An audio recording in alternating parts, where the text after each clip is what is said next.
All right, sports fans, how's everybody out there doing? William Martin coming at you one more time here on YouTube with another edition of the 300 Pounds of Sports Knowledge Podcast. As I continue to work my way through the conference by conference breakdown for the upcoming college football season, right now it's time to talk about the Pac 12, or as some people are referencing to them as the Pac-2, okay? And we all know this because it's no secret that the Pac-12, as we've known it for so long, no longer exists. As a conference of champions is now a thing of the past. The Pac-12 will operate this season and next year as well as a skeleton of itself, as both Washington State and Oregon State attempt to rebuild this once proud league. Now, Oregon State and Washington State, of course, they're going to face each other once this season. Uh, it was agreed upon that they would have 5 games against the Mountain West, but there's going to be more games than that between these two programs and the Mountain West this season, as well as some games against some teams from the other power leagues.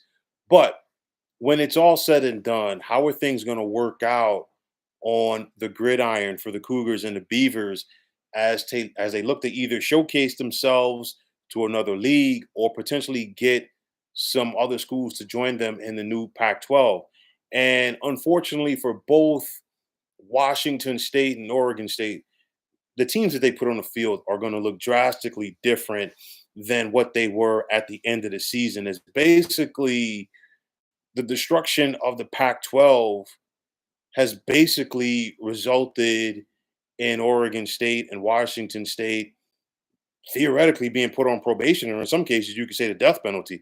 The reason why I say it is because both of their programs have been gutted due to this. I mean, you look at Oregon State, they lost their head coach, Jonathan Smith, who not only left Oregon State, he also left his alma mater, okay, to become the head coach of Michigan State in the Big Ten. He's been replaced by defensive coordinator Trent Bray.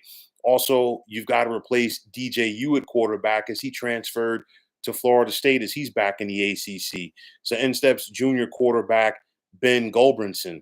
You lost your top ball carrier if you're the Beavers, and Damian Martinez, as he is now at Miami. So now you get the well-traveled Jam Griffin, who played at both Georgia Tech and Ole Miss. And then defensively, the Beavers lost their top tackler in Easton Mascarenas Arnold to USC. Only 4 seniors that are starting defensively for the Beavs, and they're going to try to go out there and be respectable. And I'm looking at some of these games for Oregon State for next season or this coming season. They're at San Diego State on the 7th of September.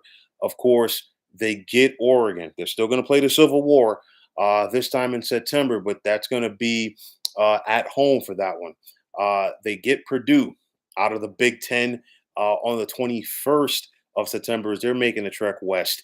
And then it's a slew of games against teams from the Mountain West: Colorado State, Nevada, UNLV, San Jose State, Air Force. Of course, the big one with Washington State on November 23rd. And then they finish up on the Smurf turf at Boise. And sandwiched between all of that is another meeting with a former Pac 12 brethren.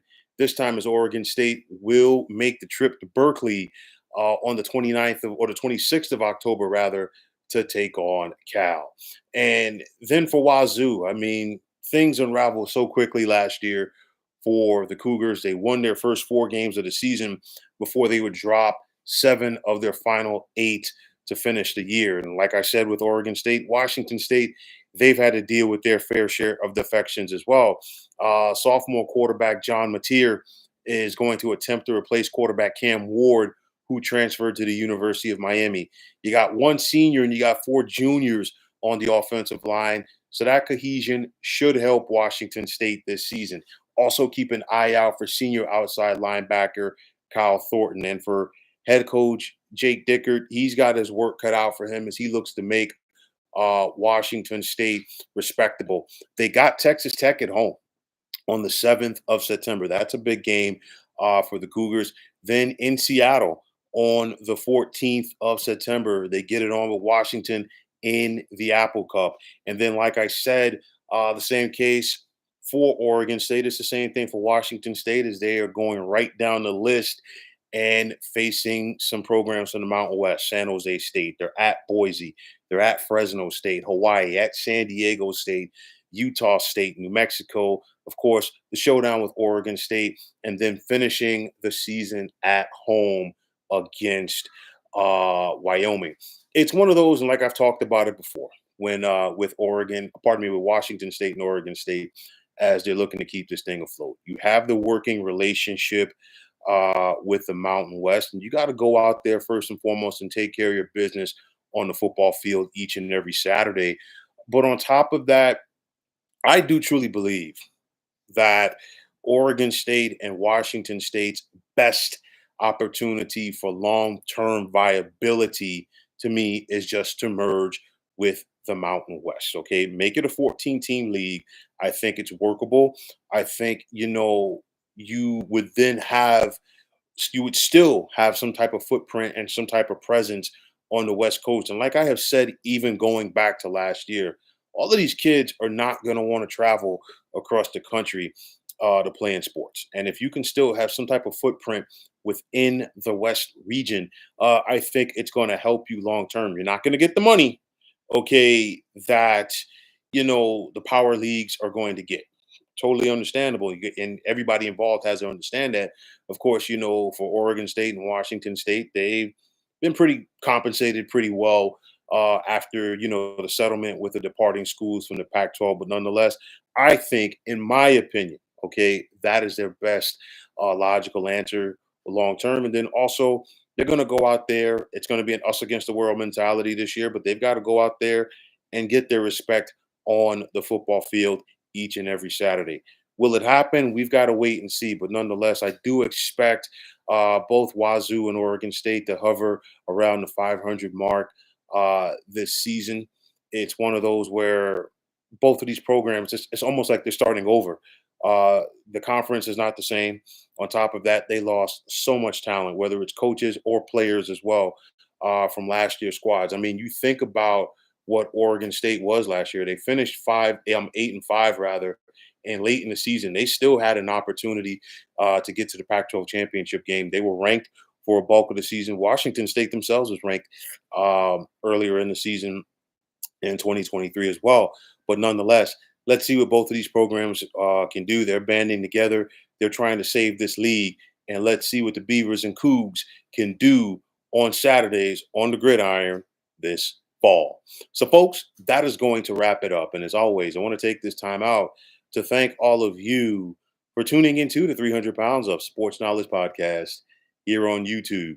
I want to take this time out to thank all of you fine folks out there for tuning in. And if you have not already, please feel free to subscribe to this channel. Now, if you're on the X, formerly known as Twitter, please feel free to follow me at 300 Pounds of Sports. And like I always say, if you follow me, it will be my pleasure to follow you right back. There's also the sports discussion group on Facebook at the Sports Depot 365. Now you can check it out. Drop a line and be a part of one of the better sports debating sites going on social media. Also, be sure to check out the 300 Pounds of Sports Knowledge channel and keep checking out the 300 Pounds of Sports Knowledge channel as I'm giving you a conference by conference breakdown for the upcoming college football season. As tomorrow, it is all going to be about the Sun Belt. So, folks, that is going to wrap it up. And as always, my name is William Martin, and I am signing off. And I'm saying take care and have yourselves a wonderful day.